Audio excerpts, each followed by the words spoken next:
हे ऐका हे आज आपल्याकडे दक्षिण मुंबई सार्वजनिक आजगाव तारवाडीचे कोच अरुण पाटील सर आलेले आहेत. टाळ्यावरून स्वागत करा.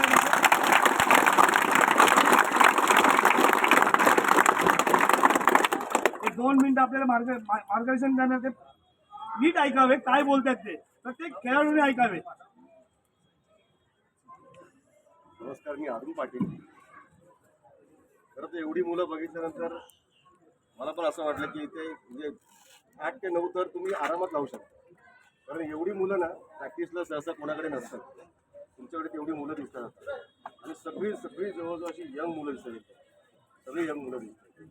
फक्त पहिला सुरुवातीला मी एवढंच सांगेल की जर तुम्हाला दहीहंडी उत्सव साजरा करायचा असेल तर वर्षभर तुम्ही कोणता तरी एक मैदानी खेळ खेळा.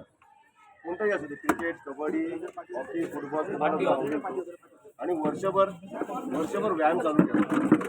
जर तुमचा वर्षभर व्यायाम चालू असेल ना तर या थरांमध्ये चढताना तुमचा कोण हात घालतो आम्हाला स्वतःचा अनुभव असेल.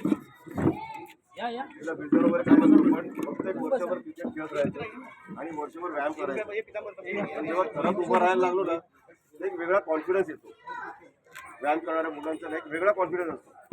तुम्हाला कसली भीती नसते, काय नसते, मजबूत असते आपली बॉडी आणि माइंड आणि बॉडी दोन्ही आपल्याला व्यवस्थित साथ देतात.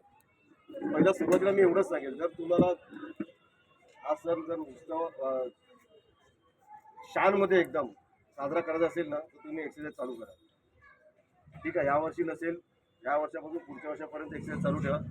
तुम्ही सहज, हे म्हणतात सहज 8 तर तुम्ही उतरवाल, त्यानंतर 9 पण तुम्ही उतरवाल.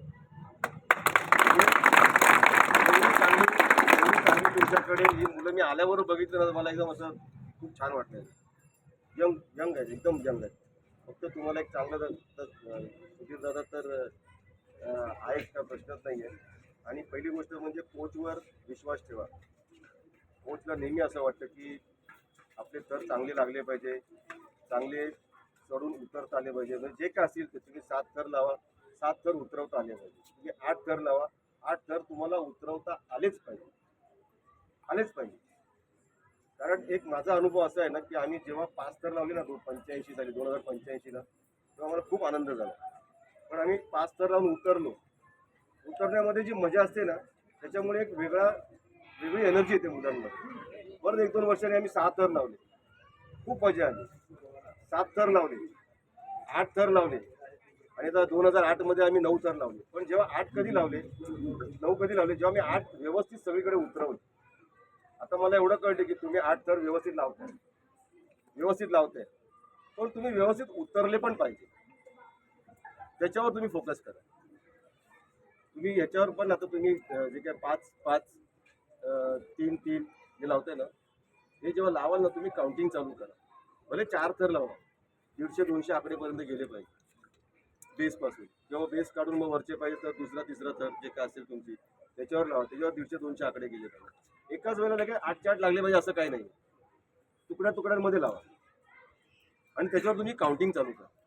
म्हणजे एकदम असे स्टेबल पाहिजे, असे तर स्टेबल पाहिजे. त्यांना माहिती आहे आपल्याला ते 150 ते 200 आकडे आपण काउंट केले, मुलं व्यवस्थित उभे राहतात, त्यानंतर उतरायचं खाली. त्यात तुम्हाला एक चांगला कॉन्फिडन्स येईल, तुमचं बॅलन्सिंग चांगलं होईल, तुमचे शोल्डर्स मजबूत होतील, तुम्हाला तेवढी ताकद म्हणजे तुम्हाला माहिती आहे आता आपल्या वर गेल्यानंतर आपल्याला अजून 4 तर 5 तर चढेपर्यंत आपल्याला खालच्या थराला तग धरायचं आहे. तोपर्यंत तुम्ही धरू शकता. आता आम्ही सुद्धा तसंच करतो. आणि पूर्ण 8च्या 8 त्या 9च्या 9 थर लावतो, तुकड्यांमध्ये लावतो आणि काउंटिंग चालू करतो.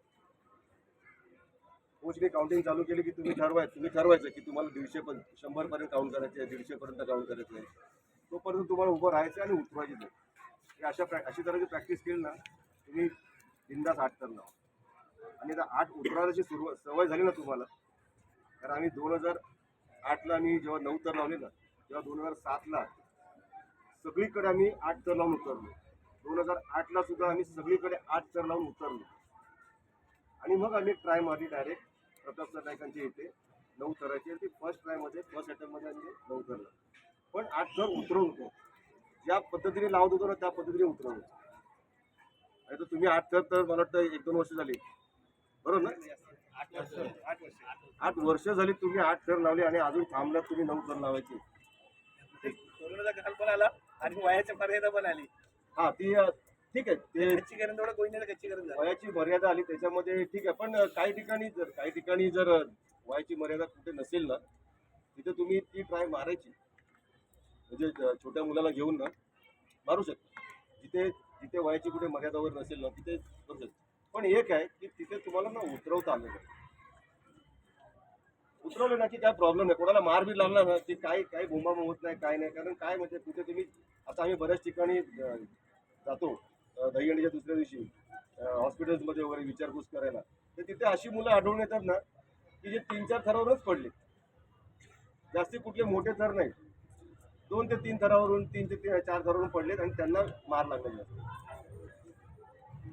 पण हे जे रेग्युलर जे प्रॅक्टिस करणारे मुलं आहेत ना ते जरी पडले ना तरी ते तेवढ्या त्यांच्याकडे मार सहन करण्याची शक्ती असते, ताकद असते. आणि ती लोकांना असे डायरेक्ट एकत्र कुठे म्हणजे बाहेर कुठे पडत नाही. डायरेक्ट आले तर ते एकत्र येतात असे सगळे. त्याच्यामुळे तुम्हाला मार जास्ती लागणार पण नाही. एवढी आपली बॉडी तयार पण असते मार सहन करण्यासाठी. त्यामुळे फक्त प्रॉब्लेम कुठे होतो की ज्यांना जे प्रॅक्टिस करत नाही लागतं आणि त्यांची मग जास्ती बोंबाबोंब होते. तेव्हा तुम्ही जर छोट्या मुलांना घेऊन जरी लावलेत ना पण उतरवा, काही प्रॉब्लेम नाही.